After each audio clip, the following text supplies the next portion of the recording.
Good morning. I'd like to welcome all those in the chamber with us this morning. This is the weekly meeting of the Weber County Board of Commissioners. It's Tuesday, December 5th, 2023. It's 10:02 a.m. I'm Commissioner Gage Furr. I'll be conducting this morning. With me is Commissioner Jim Harvey.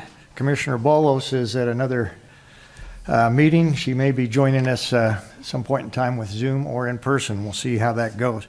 We're going to start the meeting this morning with a Pledge of Allegiance by Lauren Schaefer's with us, invocation by Mr. Chris Crockett. Thought of the day will then be given by our own Commissioner Harvey.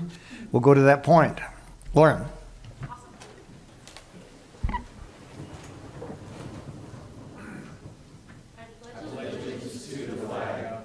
United States of America, and to the republic for which it stands, one nation under God, indivisible, with liberty and justice for all.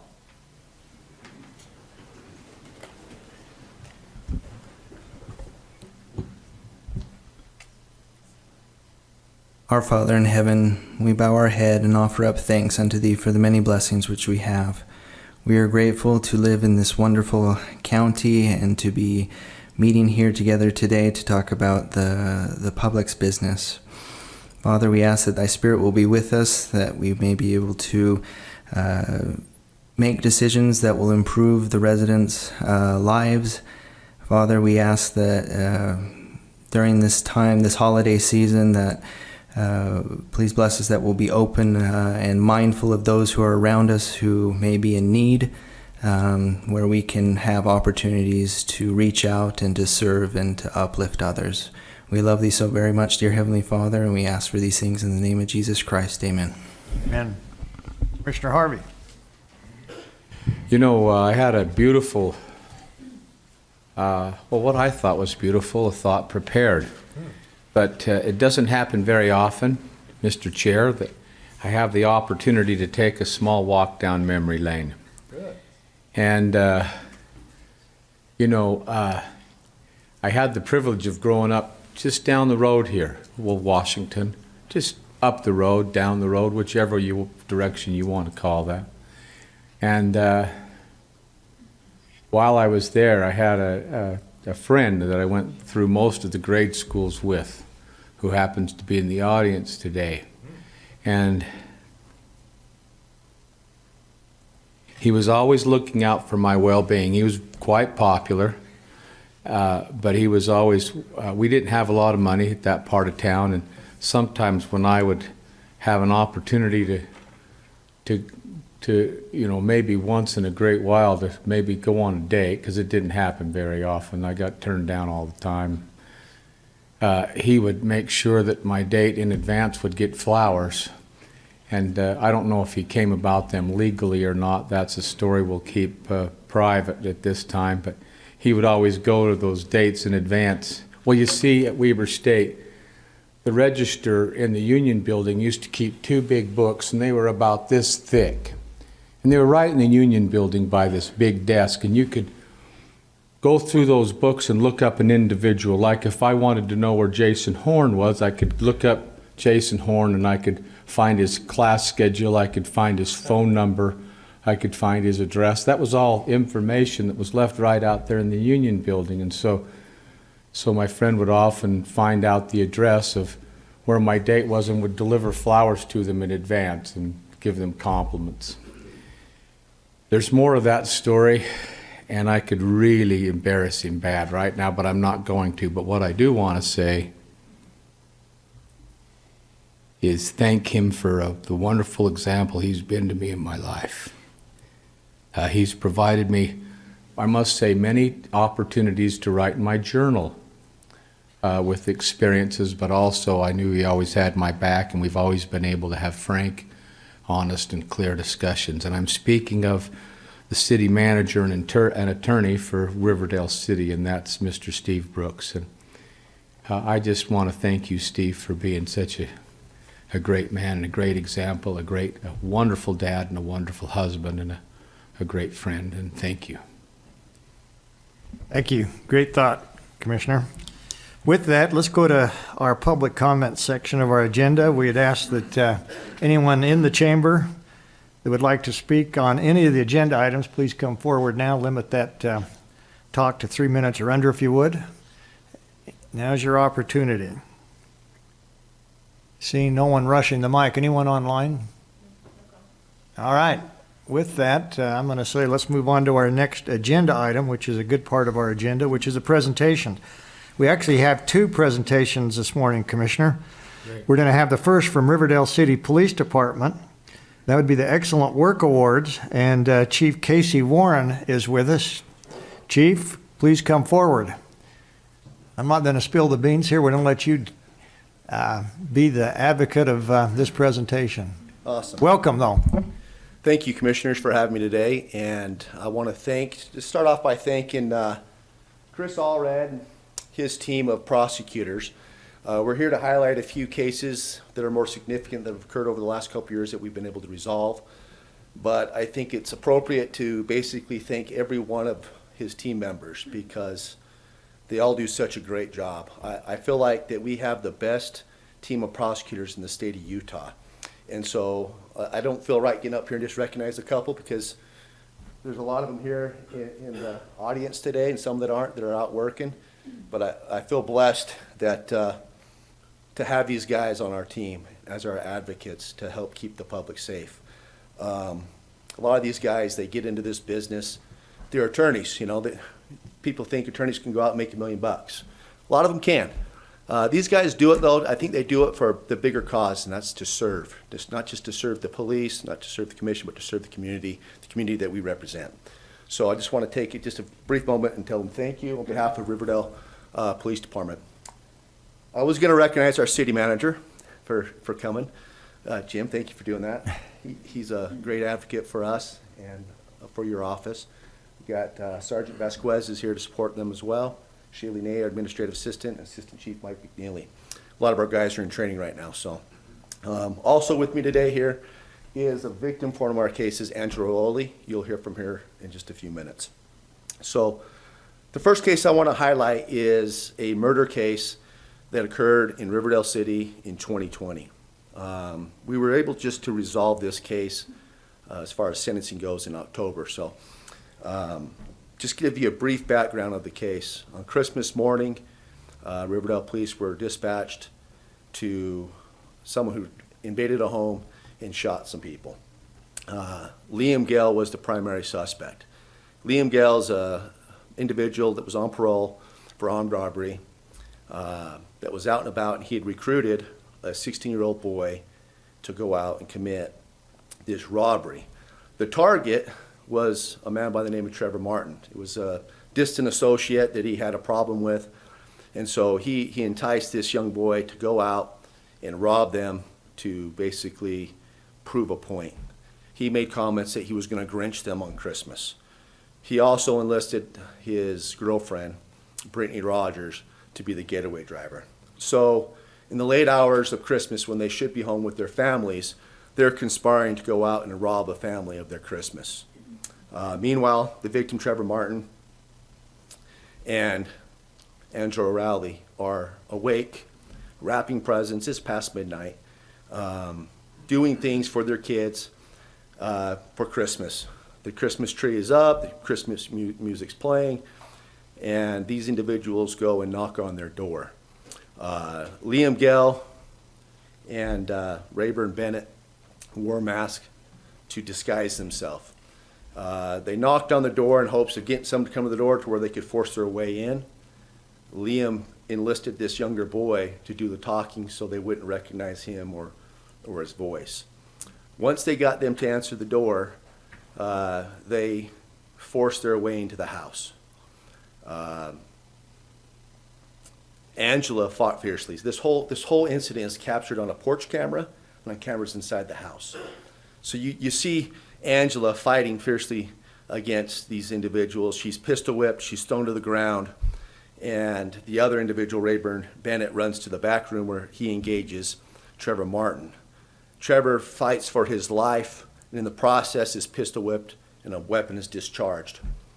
This causes Liam Gale to fire shots around Angela Rowley, striking the victim, Trevor Martin.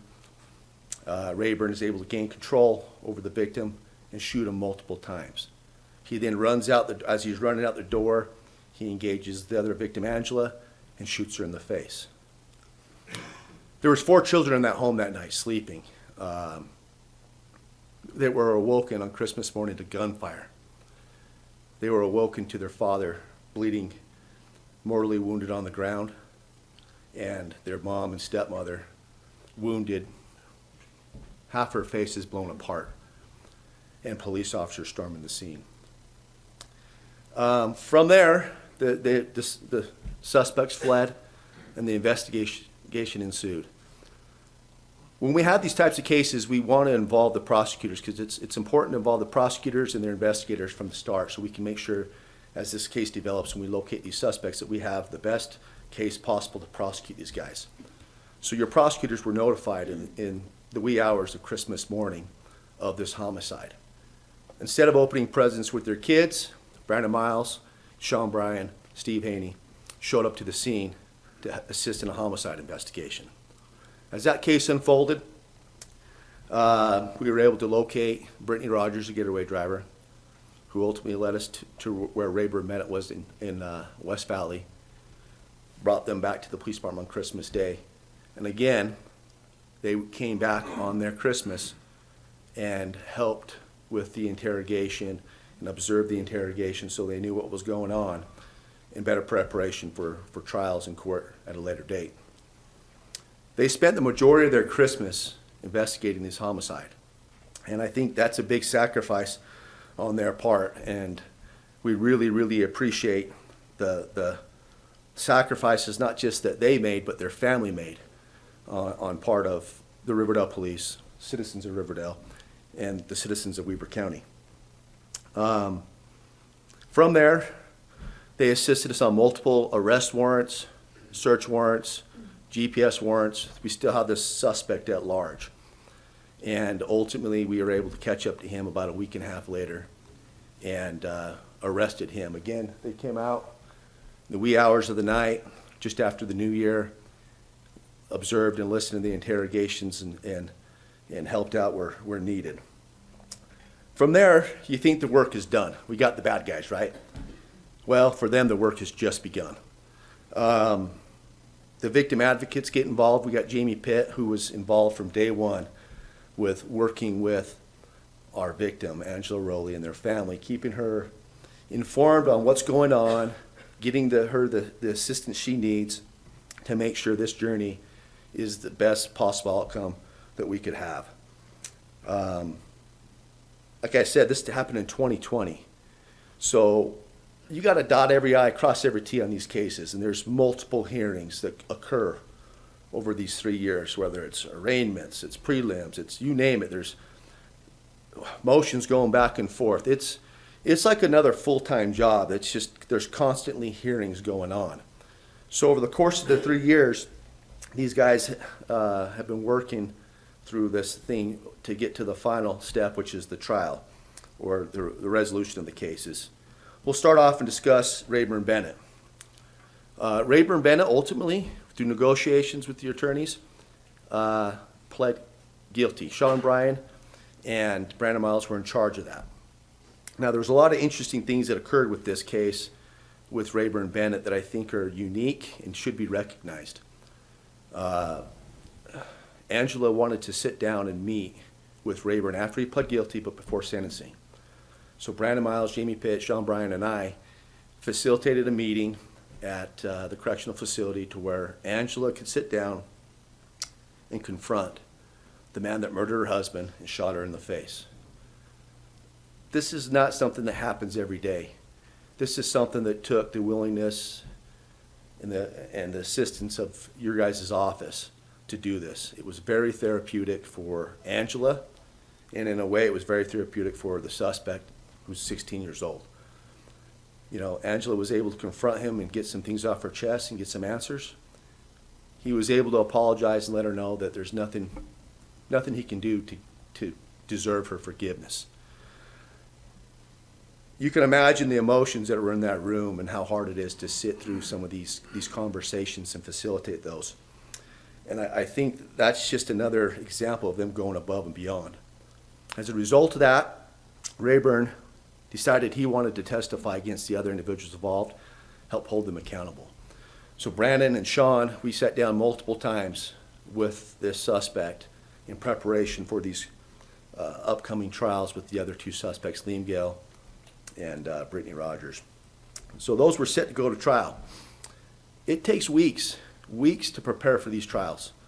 And these trials are scheduled for 2 weeks apart, apiece. So imagine if you were told that basically a month or well, basically 2 months of your life, your work life was going to be consumed by this one thing, this one case. And it goes beyond that. I mean, they got to meet with every witness in this case to prepare them for testimony. There's dozens of them. And each case is separate, right? You think you could just try one. They're both tried separately. And each witness has a unique perspective that's unique to that case. So you got to do the prep on both cases. They got to read through hundreds of pages of police reports and search warrants, review every camera, every interview, every interrogation, that some of them lasted hours, and know every detail as part of that. Understand and review all evidence. They were listening to jail recordings on one of these cases right up until the day between the suspects, which ultimately was a very crucial piece of evidence in gaining a conviction on one of the individuals. Their families were put on the back burner. It wasn't just at work. They were here early. I can attest to this. And they would stay late.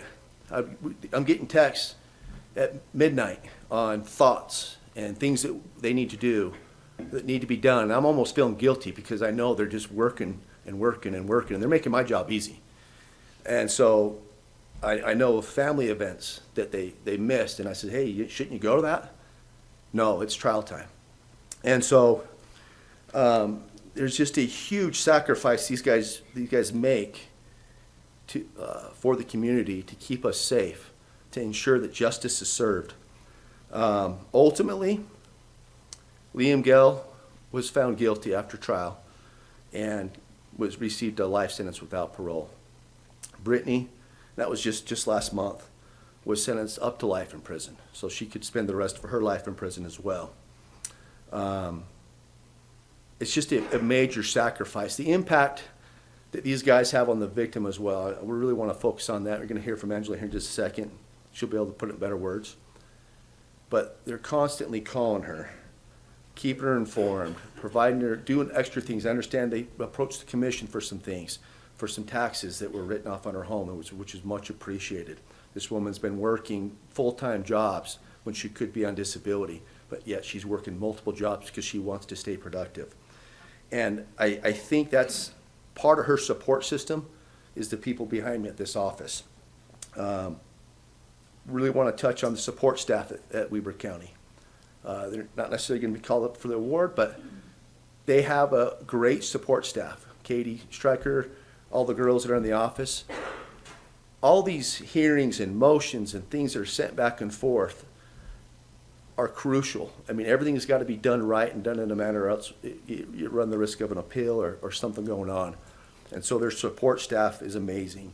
The task force investigators that helped out, that kind of helped guide through the investigation as well, Steve and Steve, amazing, and Cameron. I'm going to turn the time over real quick, though, briefly to hear from the victim side of it, which is Angela. I want to thank her for coming here today. I know this is probably going to be hard for her, but that's why your guys do what they do, the Weber County Attorney's Office. It's not for the police, it's not for that. It's for individuals like this in our community, the victims that they serve. So we'll turn the time over to her. Thank you. Welcome, Angela. Hi. I'm just getting over a cold, so I'm going to I usually wear my mask because how it looks, but I'll take it off so you can understand me. Go ahead. My name is Angela Rowley. December 25th, 2020 was by far the worst day of my life. At 3:15 a.m., Liam Gale, Rayburn Bennett kicked in my living room door in an attempt to rob us, while Brittany Rogers sat waiting in a getaway car. Instead of robbing us, they both shot my partner, my best friend, Trevor Martin, 6 times, killing him, and then shot me in the face, destroying the whole lower portion of my jaw, chin, and lips. All while our 4 young daughters lay in their beds listening. Since that day, my life has been like a roller coaster, with more ups and downs than I care for. However, I had also had many blessings since then. 3 days after I was shot, Jamie Pitt came to the University of Utah Hospital, introduced herself to me as my victim advocate, then sat with me for 5 hours as Casey and I relived that night for my police statement, using only a small whiteboard to respond to the questions because I couldn't talk. Jamie was patient, kind, empathetic, super knowledgeable about the victim laws and rights, and more understanding and helpful than I can even explain. After my stay in the hospital,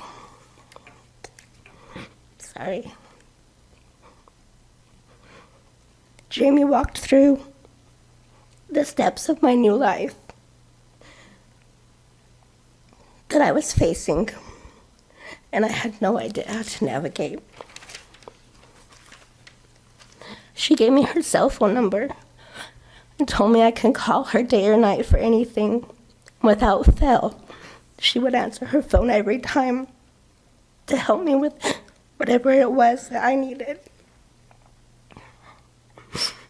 In the next 2.5 years, excuse me, we were facing 3 trials for each one of the suspects. Even though I know I was not Jamie's only victim, she definitely did her best to make me feel like I was. Every pretrial meeting, every single court date, every horrible day, awful video, or crime scene photo, and every single tear that I shed, Jamie was there for me. She took the time to explain the things I missed or didn't understand. If I was upset about something, she was there until I was calm. She made every single one of those awful days a little bit brighter with her positive attitude and beautiful smile. I wish I could show you, Jamie, how much everything you did for me and my family and for every other person you help is appreciated. You have an amazing gift, and I thank you for sharing it. As the court dates got closer, Casey Warren would tell me about this man, this legend, this master of convictions, and how I would have nothing to worry about because I have Brandon Miles on my side. And he is the best of the best and has been doing it for years. When I first met Brandon, I could tell he was a force to be reckoned with. He seemed like the biggest man in the room, but he really wasn't. He welcomed me with open arms and kind words, took time out of his busy day to meet me and let me ask him anything I wanted, and always had an honest answer. He explained to me everything that was going to happen and how it would or would not affect me. He told me each person's charge, what it meant, and how many years it could have, if it could be in prison. And then reassured me that he was going to do everything in his power to make sure that none of those guys could ever hurt me or anyone I love again. I also think he said something about throwing a kitchen sink at them, but don't quote me. Brandon is patient, kind, funny, so hardworking, dedicated, and probably the smartest man I know. I was also able to meet with Sean that day. With his comforting smile, huge hugs, and vast knowledge of the laws in our case, I knew right away he was going to be an important part of this team, and that they would all do whatever it takes to get justice for me and Trevor. Even though I don't see everything they do together to be the most prepared for their trials, I can say what I did see was magic. The most well-organized group of people that work so well as a team, you would think they have been together their whole lives. I know they each have made many sacrifices, like time away from their families and friends, just so they could stay late and arrive early to do their very best for each case that they have.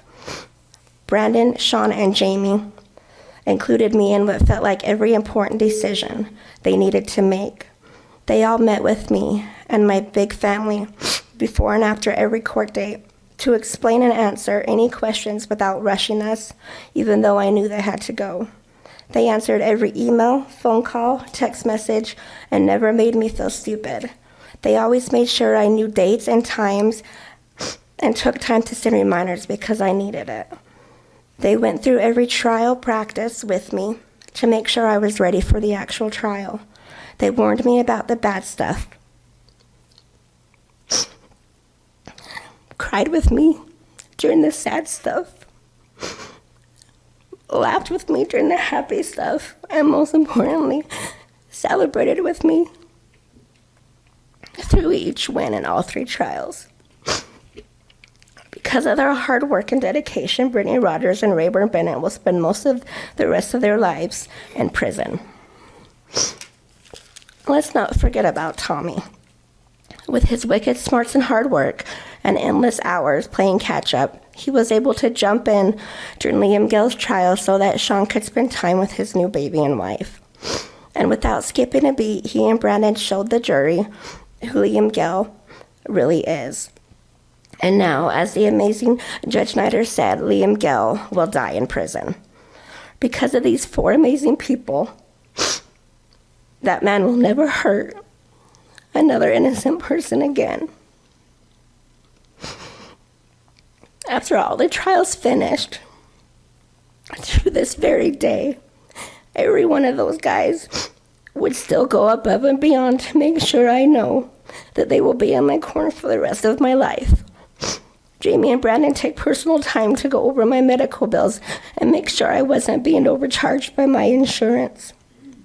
They take extra time to make sure my victim funds were being used correctly, and I used every penny. And they looked at all my doctor visits, my 12 surgery bills, just to make sure that I get the correct amount of restitution that's owed to me. They have taken time out each year to help me apply for assistance with my property tax. These are the kind of amazing people they just are. Without a doubt, I can say that Weber County is a safer place today because we have the best prosecuting team around, and they are great at what they do. To my core, I know you guys will all have a special place in my life. I can't begin to explain how grateful I am to you and how amazing life can be that out of something so horrible, I was lucky enough to walk away with new friends. I love you guys all so much. And from myself, my girls, my family, and Trevor's family, we thank you for your dedication and all your hard work. Thank you. Thank you for Angela and sharing your story with us this morning.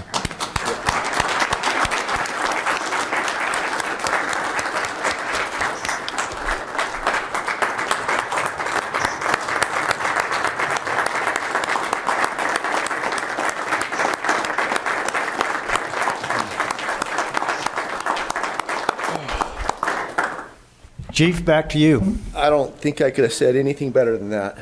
That was amazing. There were times during, just like today, during the courtroom proceedings and trials where I don't think there was a dry eye in that courtroom. And these guys were the utmost professionals the entire time, maintained their composure to make sure they got justice. I know Angela and her family will never have another Christmas that'll be the same. But I also know these guys back here will never have another Christmas the same either. They'll be thinking of this woman and her family and the things that happened. But when they do that, I would ask that they remember what she said today, the impact that they had on her life to make a horrible situation the best it possibly could be. I wrote down a few thoughts. I'm just going to read these ones. Holding violent offenders accountable in the justice system is one of the most important things we can do to keep our community safe. One might think being a prosecutor is an easy job. It's a cool job. You get to wear a fancy suit. Look at these guys. They look good, right? Every day. They make it look easy on TV, and quite frankly, as Angela said, they made it look easy in the courtroom. They're just that good. But that's not the reality of their job. I said to Brandon and some of these guys back here that, you know, everybody wants to be like a murder prosecutor until it's time to do what murder prosecutors do. Justice for the victims is contingent upon the work these guys do. Public safety is contingent upon the work these guys do. And not all prosecutors are created equal. Just like any profession, there's a hierarchy. There's bad ones, there's good ones, and there's great ones. I believe we have the greatest prosecutors in the state of Utah. And I believe it's imperative to recognize these guys so we can retain and we can continue to recruit the best prosecutors in the state of Utah. Because without them, we have violent offenders that will slip through the cracks only to reoffend again. So, on behalf of the Riverdale Police Department and Riverdale City, I'd like to present Brandon Miles, Sean Bryan, Tommy Peterson, and Jamie Pitt with an excellent work award for the prosecution of the Christmas murders of 2020. Give me a hand, please. Be great.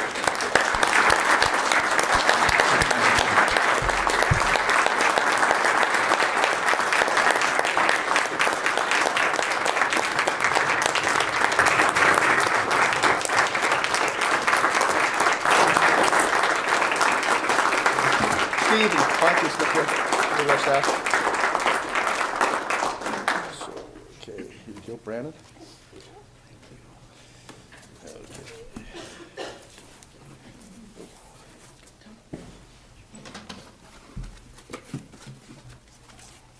Tommy?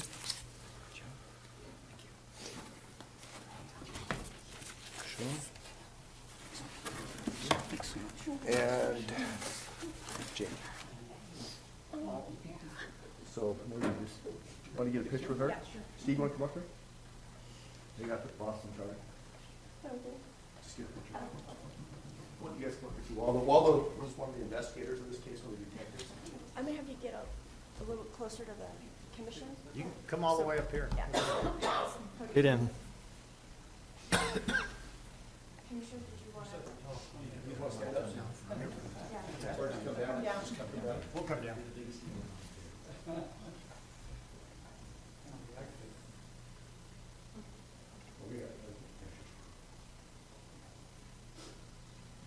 All right, you guys need to squish in pretty good. Yep, one on each end, perfect. And turn just slightly, slightly, hold your plaits. There we go, looking good. Where we look first? At me. Sorry, I didn't know I was somewhere. 1, 2, 3. 1, 2, 3. 1, 2, 3. We're good? Good. All right, thank you. Appreciate it.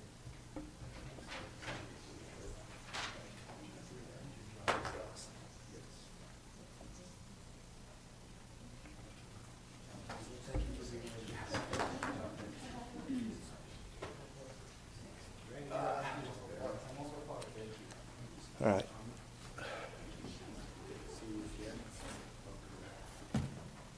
I just got two more things I want to touch on when you're ready. Thank you. These guys.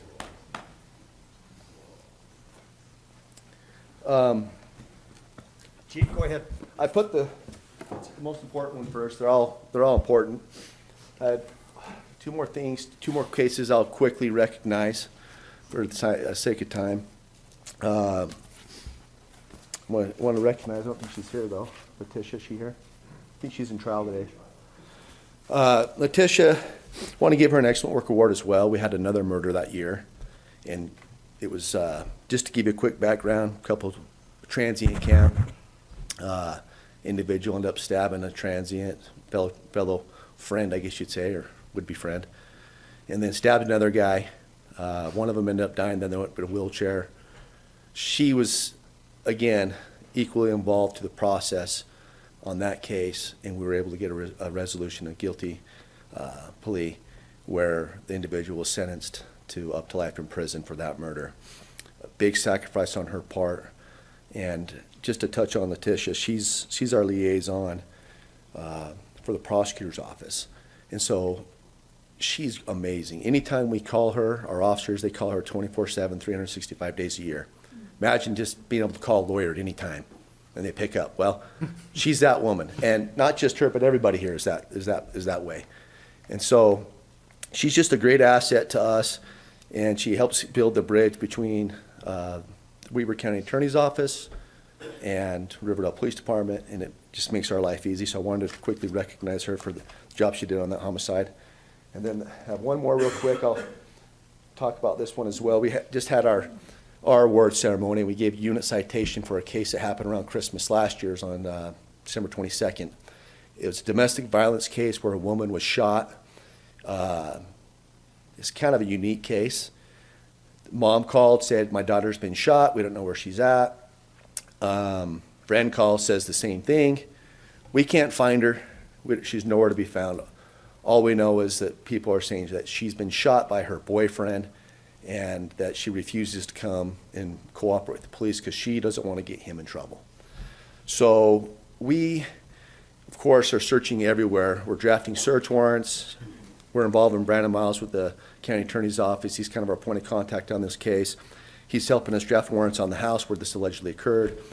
We were able to find a firearm in the house, but we can't confirm if there's even a victim at this point.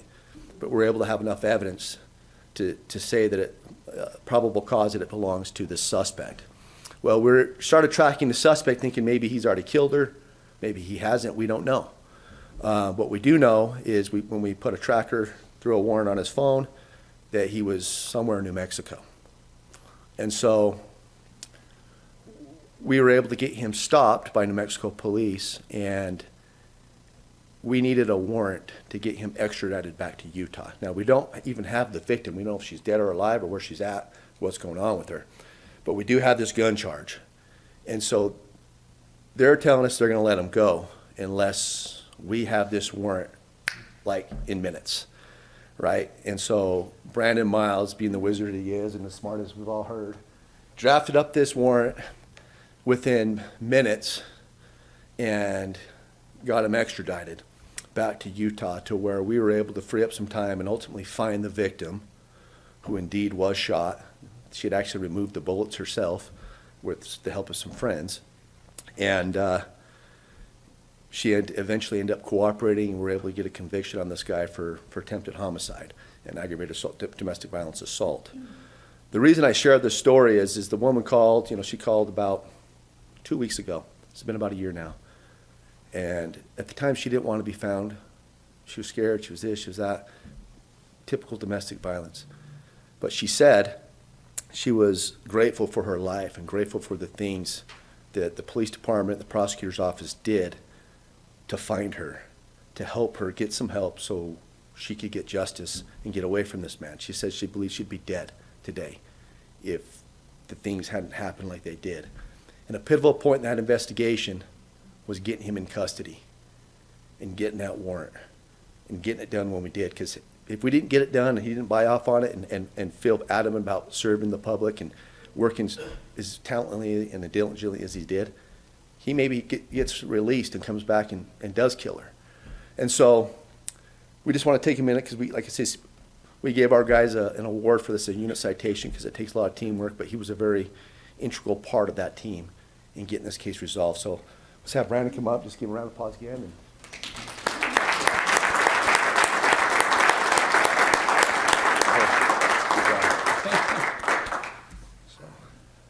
Thank you. And then I'll just wrap up with saying, I think I've probably said and you've heard, these guys are very, very important to the community we serve. The police can go out and arrest bad guys and put cases together, but that's just the first step. If we don't have talented prosecutors like we do, then these guys don't get convicted, or they don't get convicted to the degree they should be, and then they get out and reoffend. And I've spent 20 years working in Weber County, and I've always had full confidence in the Weber County Attorney's Office. Chris Allred does a great job leading this office, and they don't get enough recognition. And so I hope today that you got an insight of just a little bit of what they do. And it's their entire team. Some of these guys are picking up big cases, the other guys are carrying the whole other caseload. So in closing, if we could just give the entire office a round of applause, and thank you for your time. So Thank you, Chief.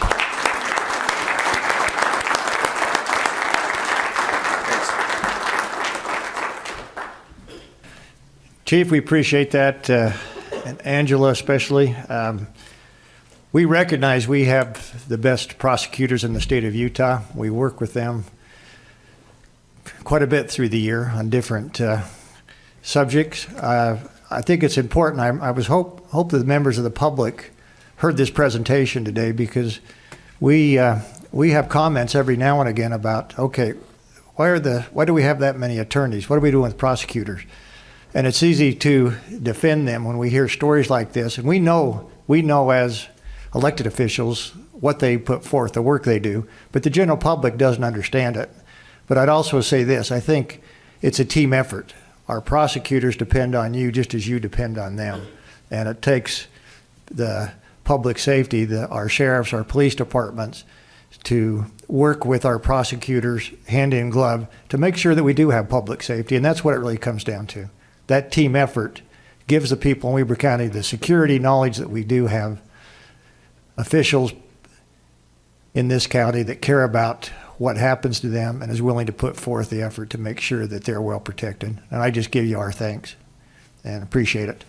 Commissioner Harvey, do you have anything to add to that? That was actually a very moving experience for me. Thank you so much for sharing that. And again, to this team, I thought before walking down here today, I knew what you did, but not like that. And I really appreciate you caring like you do. Genuinely caring, it's wonderful. Thank you.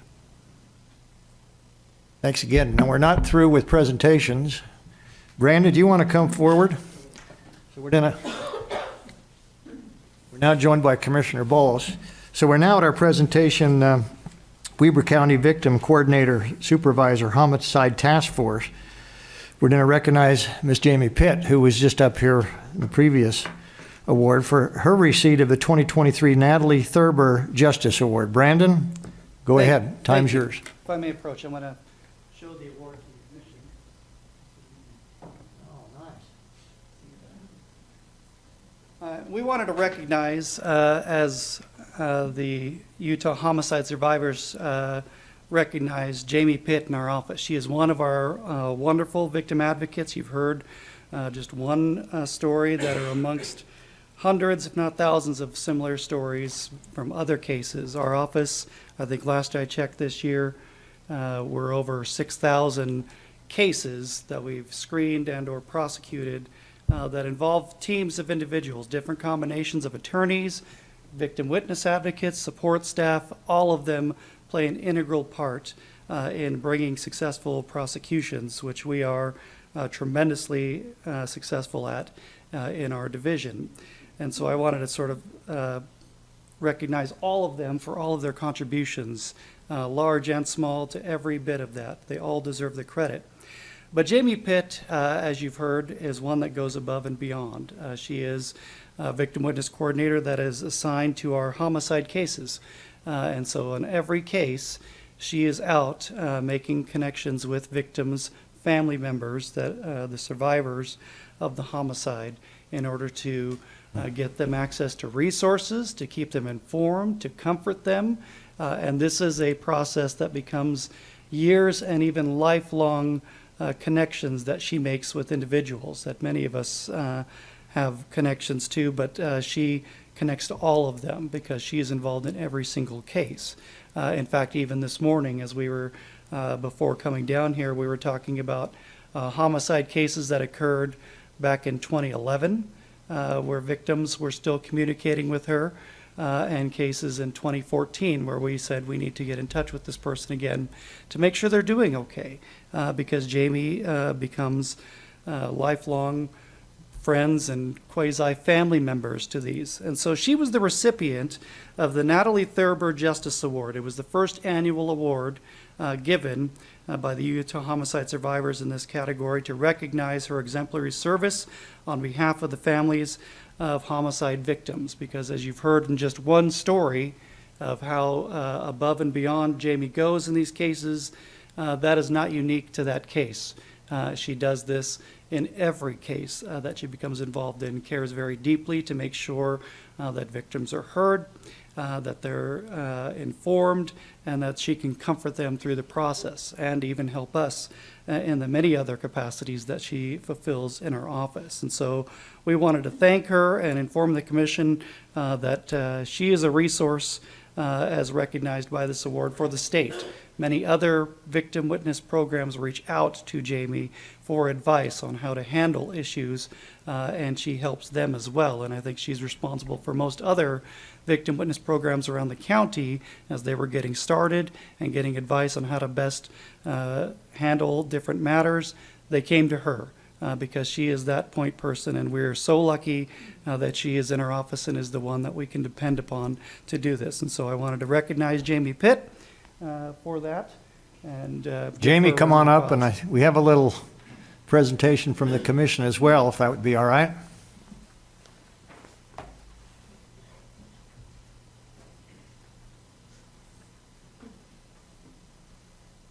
Jamie, would you like to say anything? I've been doing this job for 15 years now. Sorry, this is my calling. I love what I do. This is like the best job. It's so rewarding. I love working with victims and being able to help them on the worst day of their life. So I'm really good at what I do. I don't like to be praised for it. But I do try to do my best every time. So thank you. Thank you. You absolutely deserve the recognition. And we'll come forward because we have just a little presentation to give you as well.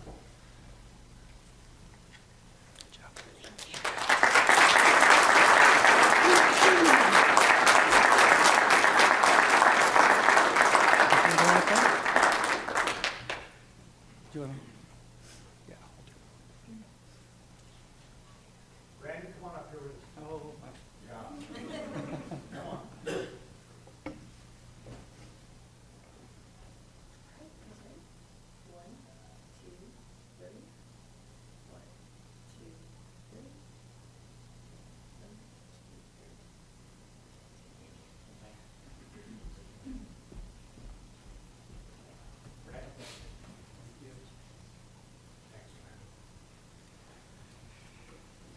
and thank you.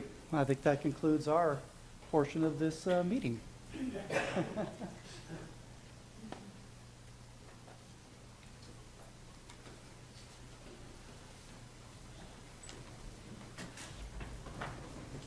Thanks, Chief.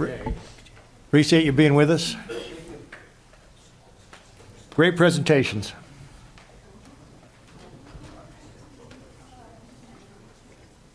Hey, we lost a good share of our audience.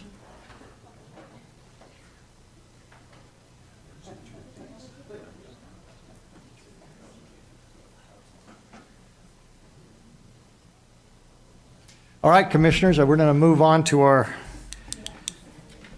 consent items on our agenda. Consent items G1 through 7, it appears. Number 1, request for approval of warrants 231-201 through 231-249 and 480-830 through 480-948 in the amount of $971,294.71. 2, request for approval of purchase orders in the amount of $33,705.15. And for a summary of warrants and purchase orders, we'll go to Mr. Ricky Hatch. Ricky, go ahead. Thank you, Mr. Chair. We issued 6 purchase orders this week for $34,000. 50% of that amount, or $17,000, is for the Golden Spike Event Center to purchase or to pay for the upfitting of a truck with a sander and snowplow. 27% or $9,000 was for IT to purchase software.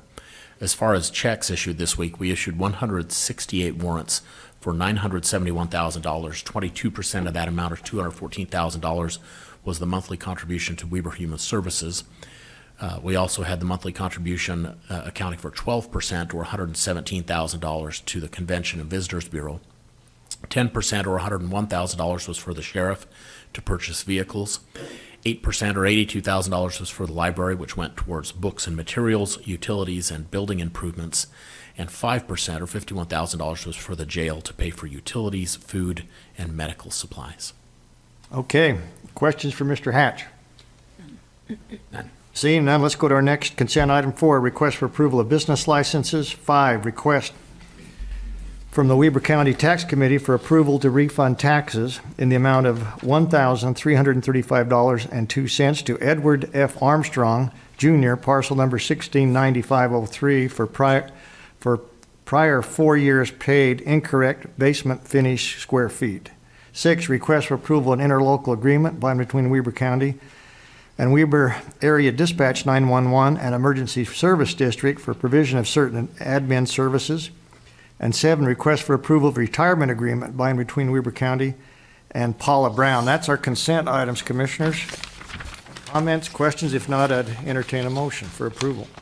Mr. Chair, I'll make a motion that we improve the consent items listed G through 1 through including 7 as presented this morning. Second? All those in favor say aye. Aye. Aye. Aye, motion carries. Let's go to our action items. H1, request for approval of Visit Ogden's 2024 strategic plan. Ms. Sarah Tulliver, welcome.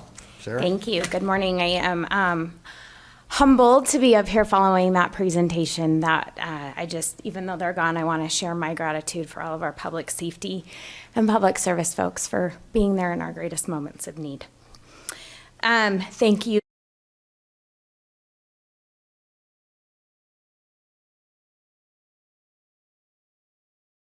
Strategic plan each year for your approval. And so with the long agenda, I promise everyone I'm going to try to hurry through this, but there's a lot of information to cover. So the full report with all of the details can be accessed through the QR code there. I know it was in the commission packet documents as well as is on our website if anyone's interested. So to start off, I just always feel like it's my duty to remind everyone that I'm taking these words from Destinations International, our international trade organization, but every community must compete with every other community for its share of the world's attention, customers, and investment. To compete, people need to know about a community, have a positive impression, and want to experience that community and meet its people. This is achieved by clearly developing, articulating, and managing the community's brand. Efforts must be made to promote, market, sell, and engage potential visitors, and all of this must be reinforced over and over and over again. Destination organizations are uniquely positioned to do this. Addressing this need for destination promotion is for the benefit of our community and the well-being of everyone in it. It is a common good and an essential investment in developing opportunities and building a quality of life that benefits all of the residents in that community. As an industry, we always point to how many jobs are created, how much local spending is generated, how much tax revenue is generated, and how much economic activity is generated from these efforts. These KPIs are relevant to the residents in our community as these dollars are reinvested into all of those things that make this an incredible place to live for all of us. We obviously now have access to more data and we know what to do with, but to highlight a few topics, if we take a look at the economic data first, the first 2 graphs on this chart are from the Kim Gardner Policy Institutes representing the 2022 full calendar year. Visitors spent $460 million in our community in 2022, and as I'll demonstrate here in a minute, we are exceeding those numbers year to date. This spending generated $56.9 million in direct tax revenue, and the visitor portion of our sales tax revenue in Weber County increased from 9.3% of our overall tax revenue collections to 10.1% in 2022. We know that when visitors come into our community, they spend their dollars more freely than we as residents do, so continuing to generate this visitor impact, even as our economy slows, is really vital to our health. Visitors spend their dollars in a number of different categories, and you can see on the far right the percentage of total spend made in each of those industries, demonstrating the importance of the visitor economy in our hospitality sector and keeping these establishments operating for the benefit of all of us. When it comes to taxes, of course, our primary focus is that collection of the tourism taxes here in Weber County, TRCC, Tourism, Recreation, Convention, and Culture taxes. In this year to date, we are up 7%, and I say to date, I'm sorry, the time of this report is September, but we are still up. We're up 7% year over year in both transient room tax and restaurant tax collections, and our leased vehicle tax collections are even. 2022 was a mind-boggling, record-breaking year. So the fact that we continue to remain equal or above those numbers when the rest of our state hasn't necessarily seen those results is very encouraging. So if we look at our visitor profile data, this chart here shows our top 10 out-of-state visitor markets in addition to the percent of our visitation they comprise, the percentage of spend, and their average spend. I will note that the Salt Lake DMA, which encompasses our entire state except for 30 miles around what we consider home base, as well as into Idaho and Wyoming, is our number one visitation market, making up 20.2% of our visitors and 13.1% of our spend. That chart on the right, you'll see that we have created some of our own regional collaborative definitions based on visitor services or attractions within an area. That South Ogden number you'll see includes our portion, Weber County's portion of Hill Air Force Base. And those visitors, those Hill Air Force Base visitors, comprise 93.2% of that visitation in that POI. Our lodging properties also define the largest percentage of our visitor activity. So if you look at West Ogden, the Comfort Suites and Holiday Inn Express top the list, followed closely by the Golden Spike Event Center. And the Ogden Valley is led by Wolf Creek, Powder Mountain, and Snow Basin. As I mentioned, we've been really fortunate this year to continue to see increases in stability as most of our competitive destinations in the state around us has started to see slowing visitation due to economic conditions. When we look at lodging, since we are funded through the transient room tax collection, our hotel's occupancy is actually down 2% year to date, but their average daily rate is up 6%, meaning revenue is up 3% overall. Our short-term rentals, the number of available listings have increased 14% year over year from an average of 805 available within the county per day to 922. Occupancy and ADR are both up 5%, meaning that revenue from that source is up 26%. One other portion of the tax that I don't always talk about is the state adds a 0.32% transient room tax on top of the county and municipality tax. This goes to fund a small portion of it funds the high school hospitality program, but the rest of it funds the outdoor recreation, State Office of Outdoor Recreation Grants program. Weber County has been the recipient of 14 projects that have been funded through that tourism tax collection, all or in part, so another way that the tourism tax dollars are giving back to our community. So as we move into the work that Visit Ogden does, I will just remind you that we're guided by 4 strategic pillars. Economic impact, which helps us communicate our brand message through our work to secure leisure, business, and group travel. Destination stewardship, which includes destination management, destination development, and sustainability initiatives that help us work on the protection of our resources and quality of life. Advocacy within our community, industry, and garnering political support, and our team, because of course they are our most valuable asset, and we want to make sure they're our best educated and highest performing in the state who love what they do.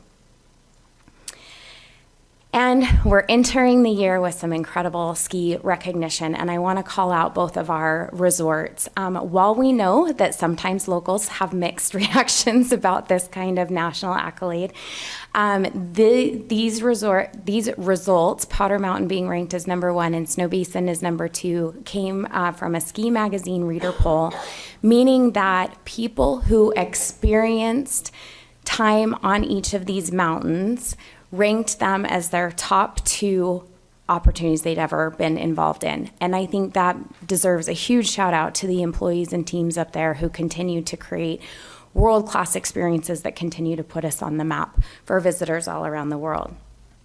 All in all, when it comes to PR, we tracked 58 articles highlighting our ski opportunities, dark skies, unique lodging, numerous events, and of course, our affordability and friendliness.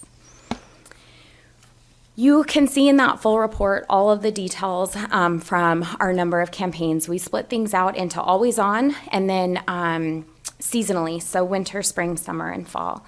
We continued to drive awareness through our always on campaigns and saw the results through a 36% increase in site-wide sessions. As an entity that doesn't actually sell anything that we own or have control over, but instead sells and promotes the numerous assets and experiences our community offers, we want to ensure that we're telling the collective story, but also sending visitors to our partners who can create that conversion. We saw a 16% increase in these outbound clicks to our partners, equaling nearly 90,000 clicks. Our social media metrics continue to go through the roof, and our winter campaign drove more than 17 million impressions through social and other digital channels, resulting in a 23% increase in website sessions. We did pick the perfect year last year to launch our Snow Alert campaign, designed to trigger display ads after storms of 6 inches or more. So if y'all remember, we were running this about every day last year, which generated a lot of attention. Due to our incredible winter, much of our spring messaging was actually focused in market on safety and sustainability messaging, encouraging people to be safe around our high runoff areas and respecting our trails by staying off of them while they were wet and muddy. And then if we look at summer, this was one of our most successful campaigns year to date in terms of reach, engagement, and website KPIs. In the summer, we focus on outdoor recreation, family adventure, dining, live music, and other urban offerings and events that drove more than 10 million impressions. We do allocate more of our resources to winter marketing than summer, since it's a higher need time for occupancy in our lodging properties. Because we were hearing of the slowing economy from our colleagues around the state, we did launch a lodging campaign in the summer as well, looking to drive traffic directly to our lodging partners who had created special offerings for our visitors. This short 6-week campaign drove 1 million impressions, resulting in 20,000 clicks and 8,000 outbound clicks directly to our lodging partners. We also activated an email newsletter strategy, ensuring that all the news and events in our community was communicated to potential visitors, and also increased our stakeholder and partner newsletter that we send out weekly, increasing distribution by more than 80% since the first of the year. We launched Ogden Eats, a month-long celebration of our local restaurants. We use this as an opportunity to drive visitation into our local establishments and also to create assets for them for their marketing and future use, as well as us as we launch our new website. This campaign was an effort to support local and drive awareness to Ogden as a culinary hub to the Wasatch Front.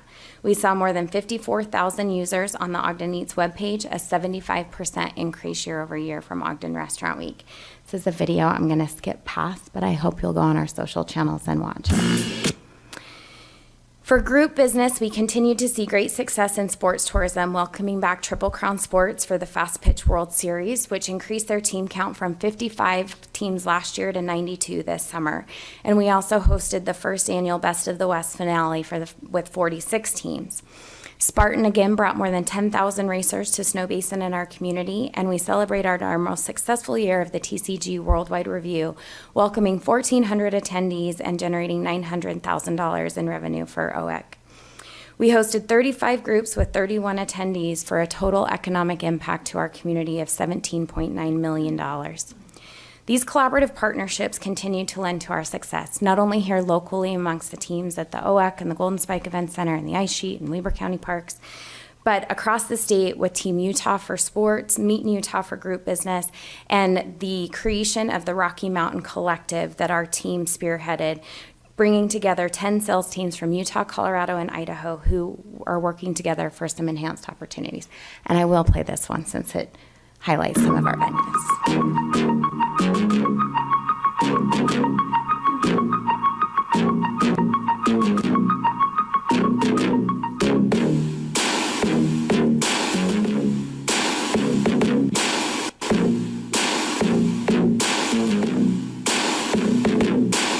It's not whether you win or lose. It's where you play the game.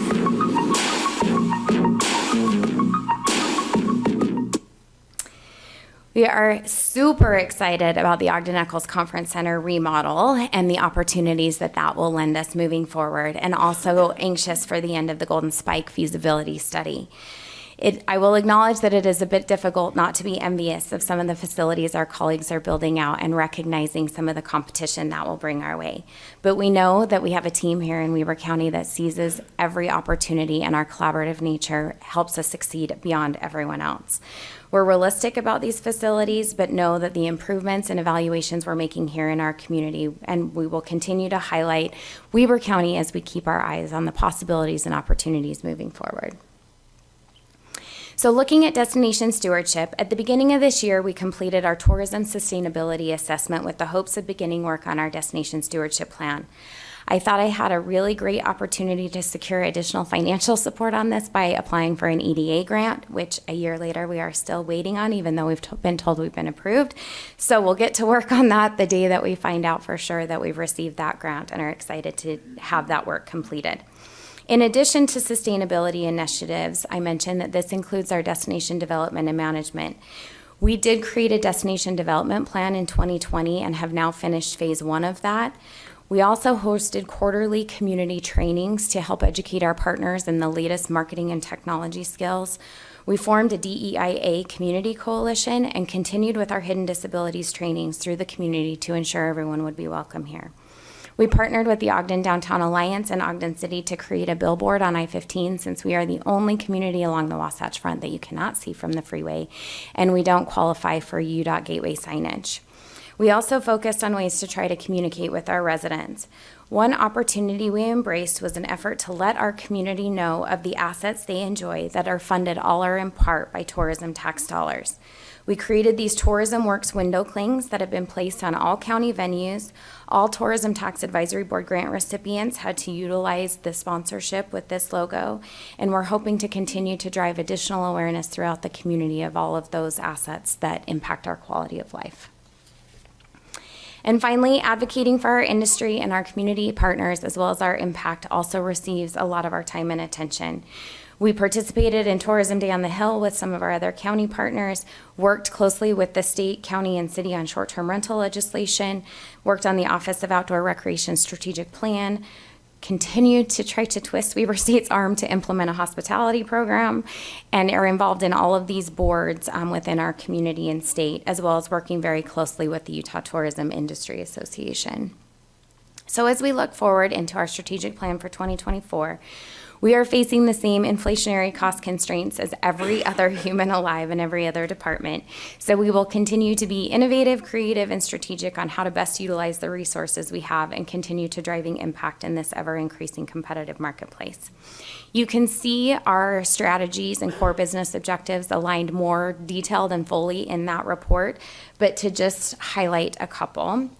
We are super excited that winter decided to make an appearance last weekend finally, and get our ski resorts open over the weekend and this coming week. When we look at destination branding that falls under our economic impact pillar, as I mentioned, we are working on increasing occupancy and rate in our winter months while maintaining summer occupancy and allowing our lodging partners to increase their average daily rates during those very busy months. This means that these efforts are being focused on both through leisure travel as well as working to attract and incentivize group business that can take place in off-summer months. We are excited to welcome USA Triathlon's National Championship event, Kiwanis Dax, a destination gravel bike event, and welcome back Triple Crown Sports, other field events, Spartan, and of course the TCG Worldwide Review. We will launch our new website and brand at the end of Q1 in 2024, and are recognizing that this website is not only a tool for our visitors, but also our existing residents and all of those people moving into our community who need to learn about all of the amazing offerings there are here. Events are also a very large part of what we promote, and we have some huge milestones this year. Union Station just celebrated their 99th birthday the day before Thanksgiving, and so we'll be hosting events throughout this year leading up to the 100th year celebration next November. Peary's Egyptian Theater is obviously also celebrating their 100th birthday and asking the community to share memories, and hosting an opening gala and concert on January 26th with numerous other events throughout the year to celebrate that milestone. Film in Utah is also celebrating 100 years, and because of our presence in the film industry in the state, we will be part of the film trail that they're generating, and the Aishid is celebrating 30 years. And of course, we should be having a major Olympic announcement coming in the coming months. I mentioned that we completed phase 1 of our destination development plan, so we will now shift our focus to phase 2, although we have already started work here. We will complete that destination stewardship plan and help continue to identify ways to communicate better with our residents about the quality of life the visitor economy helps provide, and continue to make our business decisions with this in mind.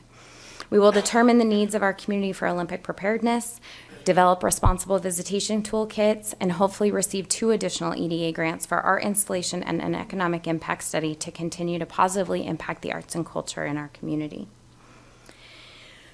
When we look at advocacy, we just always look for additional ways to promote and support our local businesses and economy, to share the value of our work in the tourism industry with elected officials and stakeholders. You can see a lot more details in that final report. And just in closing, I want to thank my team and those who have served over the past few years, not only on our board, but on the Destination Development Planning Committee, the Destination Stewardship Planning Committee. We are really fortunate to have the knowledge of so many amazing people sitting around our table all the time. And I want to thank you, commissioners, for your support and giving of your time and talents to our board as well, and helping elevate our potential in this community. So with that, I will take any questions, or I present our 2024 strategic plan to you for approval. Great. Thank you, Sarah. Great presentation. Questions, Commissioners? Commissioner Harvey? What a wonderful presentation. Again, Sarah, it just goes to prove that this is the best agency marketing for tourism in the state of Utah and our whole region. I just appreciate your work. Thank you so much. Thank you very much. Yeah, great work. I appreciate, and number 1 and 2, that's pretty hard to beat. Pretty hard to beat. Hard to beat. We like it. Thanks very much, Sarah. I think we have a request for approval to approve the Visit Ogden We do. strategic plan. And We I'd do. like to make a motion that we approve that strategic plan as presented this morning by Ms. Tolliver. Okay. For more information, they can go to the QR code that was recently put on. Great presentation. We have a motion. Second. All those in favor? Aye. Aye. Motion carries. You're approved, Sarah. Thank you. Thank you for being here. Let's go now to our next agenda item, which is a resolution 48-2023, appointing members to the WEBER Morgan Health Department Board of Trustees. Brian Cowan is listed here. I don't see him on the list. But Chris, do you want to review that? Do you have a copy of it? I believe it's just 2 reappointments to the Right. Board of Health. I spoke with Brandon Quinney in my staff meeting this morning, and he said that he's reviewed it and it's ready to go. Okay. And I think you're exactly right. So the appointments would be reappointments for most, would be Lee Schussman and Bonnie Wallen, who have been on the board for at least, 4 years, I believe, or more. With that, Commissioners, I'd, no objection, I'd entertain a motion. This is in your portfolio. Yeah. I'd, I don't have the number. can I, let me help out with this. one real quick. 48-2023. Okay, may I? Make a motion to approve Resolution 48-2023. Okay, we have a motion. And a second? Roll call vote.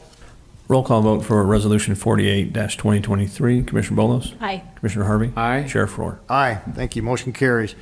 Let's next, at our next resolution, 49-2023, appointing a trustee to the governing board of the Little Mountain Service Area. And we have that resolution. I've got Green Hills. Is that, No, no, I'm sorry, I'm on the wrong one.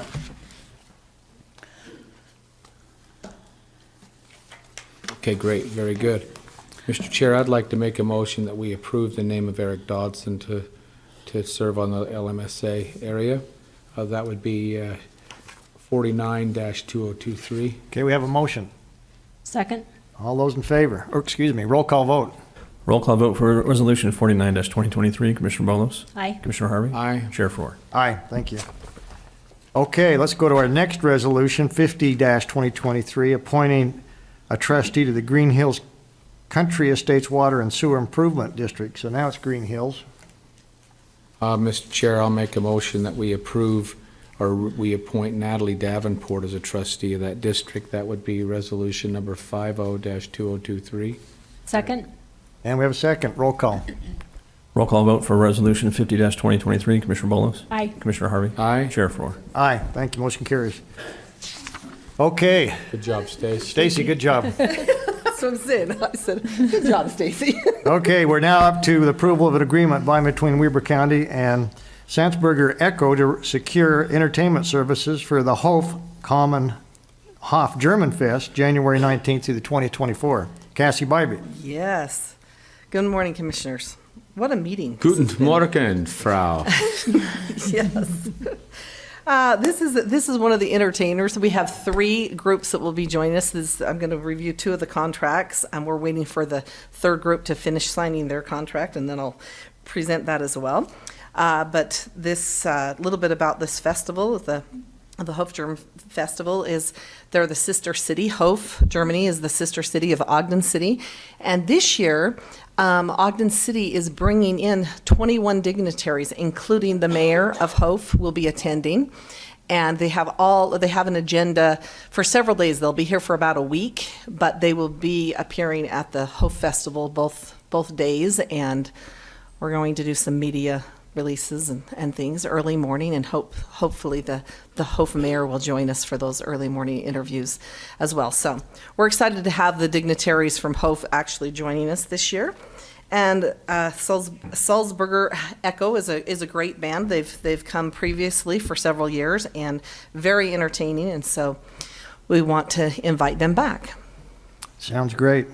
Questions, comments? This is in your portfolio, Commissioner Harvey. What a wonderful honor to approve the Salzburg Echo.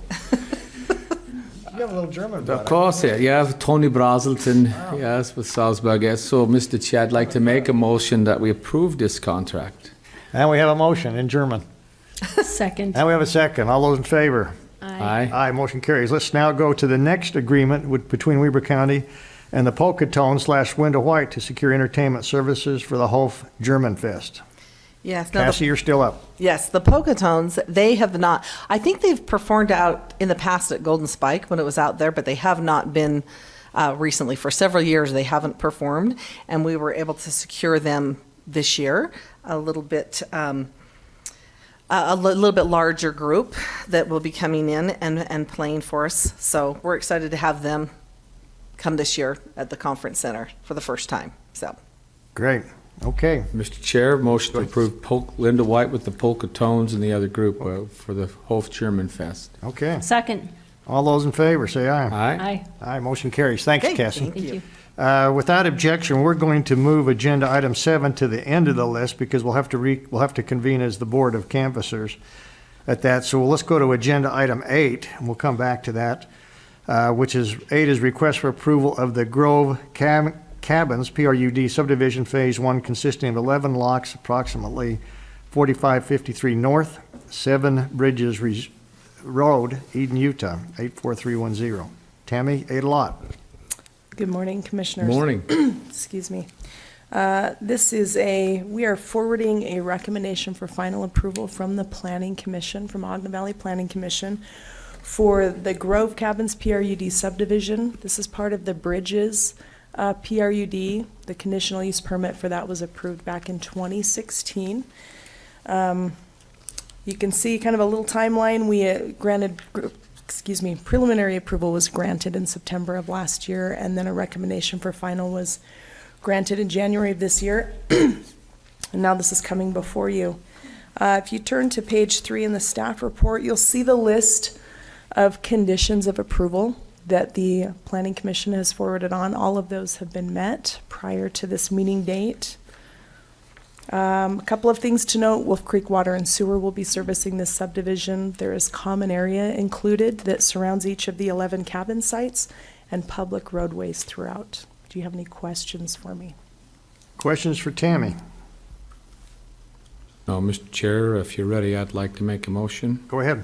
I'll make a motion that we approve the Grove Cabins PRUD subdivision Phase 1, the 11 lots there, file number UVG08092 is presented by Ms. Adelot this morning. Got it. Second. And we have a second. All those in favor? Aye. Aye. Motion carries. Thank you very much. Thanks, Tammy.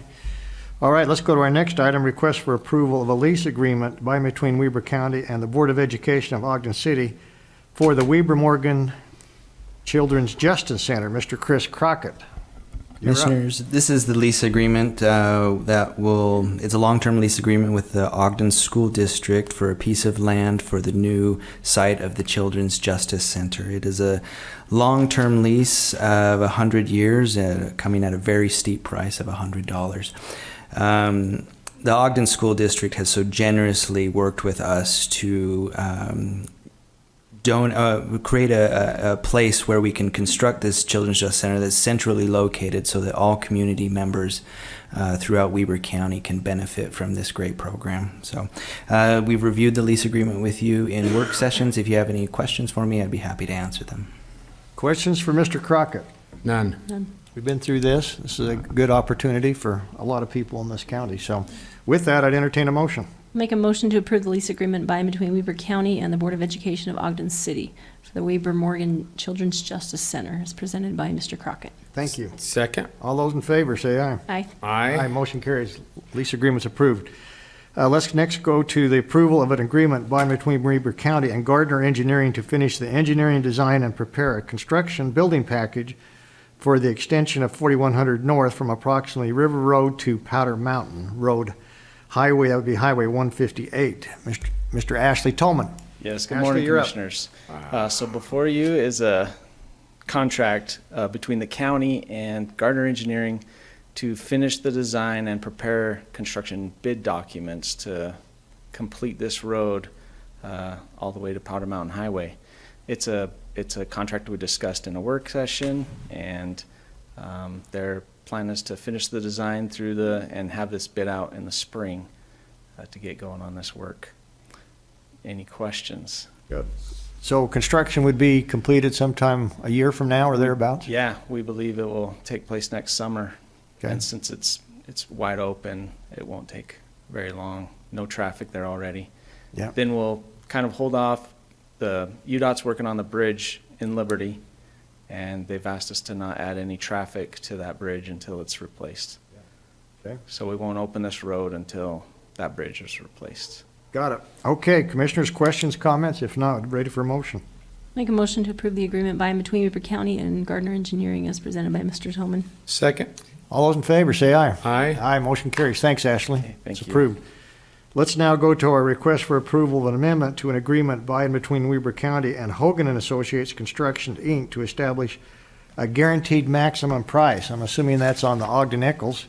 Yes. Assy Bybee. Yes. So Commissioners, this is Exhibit B. So it's our second bid package. So we, as we've discussed, we'll have, you've signed the contract with Hogan, and then we've gone to 3 bid packages. Phase 1, which is just on the balcony and things, and the construction starting there. You see that happening, and on the parking garage. This second bid package was for the mechanical, the HVAC system, and the chillers that you're approving today. So there is, this amendment. And then the third bid package has already been bid out and things. We're just in the middle of doing all the pricing and getting that, and we'll be presenting that for the remaining of the remodel is in bid package 3. So this includes, if you have it before you there, this exhibit, I had them actually put in here and highlight for you that the first was the $266,000 for that area. Then this is $1.7 million. And then added together, so you're approving this second bid package.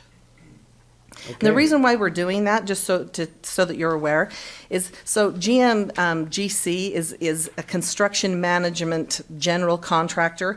What that does is it allows us to bring on the general contractor early on during the phase, as they're still even doing some of the designs and things, to try and work with them. So VCBO and Hogan, we work together with them, being the owner, to help look at each phase and then bring those pricings down and go out to bid for each section of the remodel. We've broken that down into 3 bid packages. Thank you. Good, thanks. Is that it, Cassie? Mm-hmm. Thank you. Questions, comments? If not, Commissioner Harvey? Mr. Chair, motion to approve the amendment to the agreement between Weber County and Hogan and Associates for work on the Ogden Eccles Conference Center remodel. Okay. Second? All those in favor, say aye. Aye. Aye, motion carries. Thanks, Cassie. Okay, thank you. Let's now go back to our agenda item, Weber County Board of Canvass certification, results of the November 21st, 2023 general election. Lauren Schaefer, thank you for being patient with us this morning. And commissioners, you have the list of canvass info in front of Do you. we need to get out of our meeting here and go to a Board of Canvass meeting? Yes, you'd have to convene as the Board of Canvassers. So Mr. I'd Chair? entertain that motion. Mr. Chair, I'd motion that we adjourn our commission meeting and go to a Board of Canvass meeting. Okay. Second? All those in favor, say aye. Aye. Aye, we're now in the Board of Canvassers. Lauren, you're up. Awesome. So the packet you have in front of you has 3 pages in it because today we're only canvassing the bond. The cities will be canvassing their elections in their own meetings. The first page is a summary sheet, which I'll go over, and then the 2 prior pages are an in-depth look at the bond's results, and then the final page is just the quick look at the bond's results. So I'm going to go over some of the statistics, and then I'll go over the results. So we sent out 126,579 ballots. Of those for the bond, 43,862 were counted, and 706 of those were rejected. Of those that were rejected, they were rejected due to being returned past the deadline, if their signatures didn't match, if the envelope was unsigned, if the envelope was empty, or if it was signed by someone other than the voter. For anyone that had a signature discrepancy, we reached out to that individual by sending them a letter, and then we tried to call, email, and text every single one of them as well to have them come in and cure that ballot. We had 82,717 ballots not returned by voters, but that's more 82,717 ballots that were not voted on this bond. So they probably voted on their city election, but not on this. And then 2,839 that were undeliverable, which is just about 2%, which is pretty consistent with what we've seen in the past. And then I will go right into the results. So, for the Weber County Justice Center bond, there were 23,760 votes against the issuance of bonds, and then 17,488 votes for the issuance of bonds, meaning that the bond, that the against passed, or the bond failed. Right. Ricky, is there anything else you want me to add? We really have enjoyed the new processing center. We processed all ballots in this new center, and it was fantastic. So thank you, commissioners, for helping to make that happen. And the team worked really hard with an eye towards the craziness of 2024 elections. Have already, or continually are making improvements to make sure that next year we'll be able to process ballots quickly and accurately and be able to get the results out. And we've really enjoyed that new processing center. It's made our jobs so much easier. That's So great we've to really hear. loved it. Thank you. Great. That's good. Good to hear. Great job again. Thank Another successful election. Thanks. Okay, commissioners, comments, questions? If not, I believe we need to have a motion to approve as presented by Ms. Schaefer this afternoon.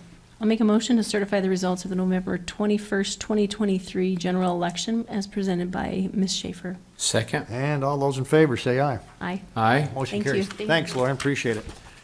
All right, commissioners, let's go to our public hearing. We'd need another motion to adjourn our Board of Canvassers and reconvene as a public hearing.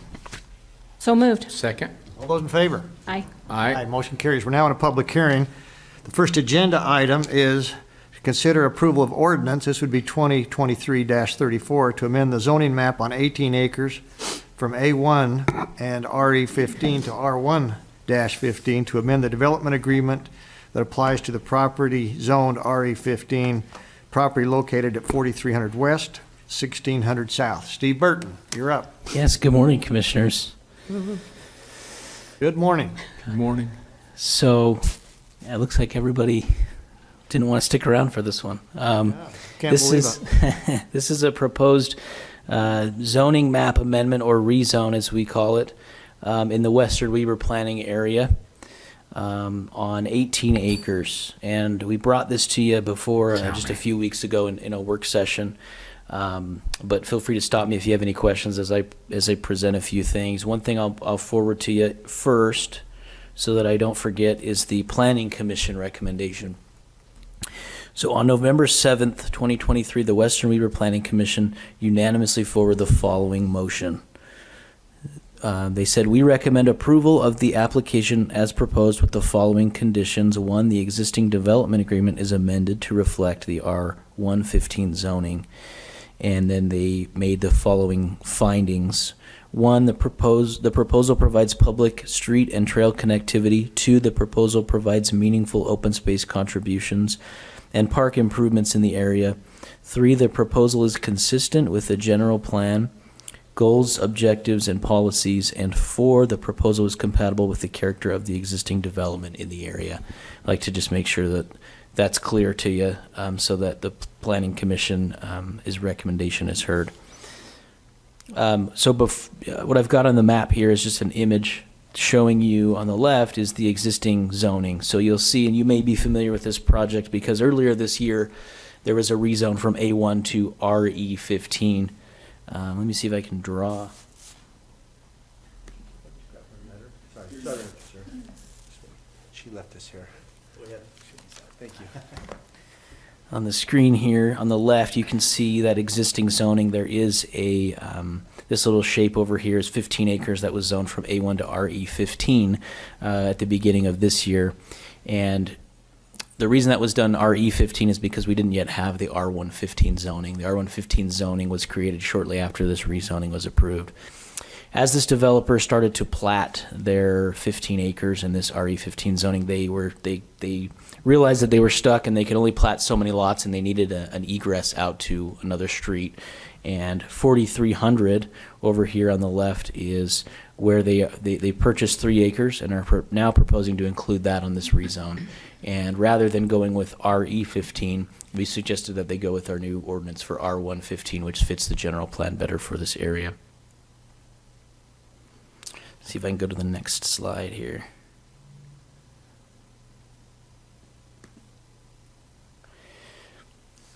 We've talked to you a little bit about the general plan. Just this is a future land use map on the 2022 Western Weber general plan that shows this as an area that could be suited for medium-sized residential lots, which we've determined to be 15,000 square feet, which is what's required by the R115 zone. The general plan says that rezones as rezones are considered, the county should be looking for opportunities to implement smart growth principles, to have developers implement those as an offering for the rezone. What this developer has done is they've proposed street and trail connectivity and contributions to open space. They've proposed to donate $2,000 per lot to the local parks district, and they will do that before each subdivision plat records as a donation to open space. Just to give you an idea of what's out there right now, really, there's not a lot. You can see it has been farmed. There's a couple of outbuildings and some ditches. This image is just intended to show you the general area and how the streets will align. There will be a trail along 1600 South Street, a 10-foot wide trail on the north side, running east and west. If you're curious to know the development standards of the R115 zone, they're very similar to A1, but some of the uses, like some of the more intense agricultural uses, are not allowed in R115, which makes sense when you've got a lot of people closer together on smaller lots. The last couple of slides I'll give you here, there are some considerations that the land use code suggests that you can make if you'd like. These were things that we went over with the Planning Commission. One is, do you feel that the proposal is compliant with portions of the general plan enough to approve it? Another consideration is if you feel that the proposal is compatible with the overall character in the area. As far as these smaller lots, how will they fit into the 1 acre lots that are out there? Well, I can tell you there are some adjacent subdivisions that have clustered and they've got very similar lot sizes.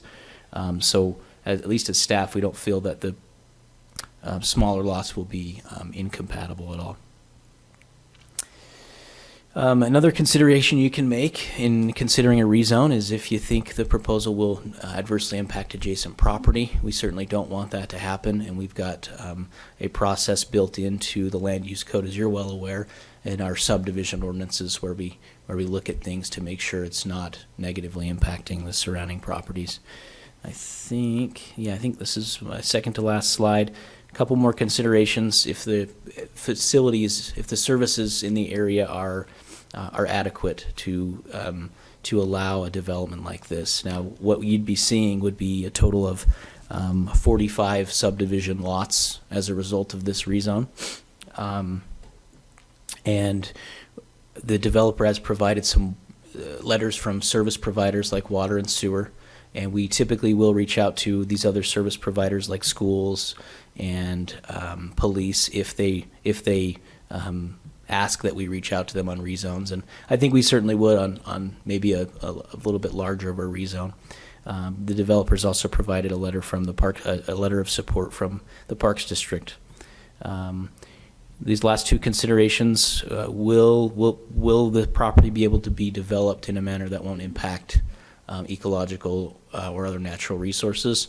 As we've looked at the property, it's not in any kind of wetlands. There's no floodplain on it. There's no geologic hazards. We don't feel there are any protected lands on the property as we've done that research. And then traffic mitigation plan is always something you can ask for. The Planning Commission didn't ask for it. We as staff didn't ask for it. Again, we're talking about 45 lots. We may ask for that, and we might need to as we look at subdividing when the developer comes in to do all these subdivision plats. Couple actions that you can take, as you're well aware. The proposal could be approved today. We prepared an ordinance and a development agreement to have you sign if you do choose to approve it. And you can base that on findings such as that it complies with the general plan or that it's supported by the general public. You could also deny the proposal if you felt that there were some findings, if you maybe felt it didn't comply with the general plan. You could also table if you wanted to today, and we're happy to go back with the developer and get more information that you'd like. I'll highlight the development agreement. With rezones, we like to have it accompanied by a development agreement that specifies a few things. One, it gives a timeline on when the development needs to be complete. It also it gives the county a little bit of teeth to require the things that the developer said they were going to be offering, just like the $2,000 per lot that will be written into the development agreement. We'll also have the subdivision concept plan in that development agreement. As staff, we're recommending that you accept the recommendation of the Planning Commission. And based on the findings provided by the Planning Commission earlier, I'm happy to answer any questions if you have any. Questions for Mr. Burton?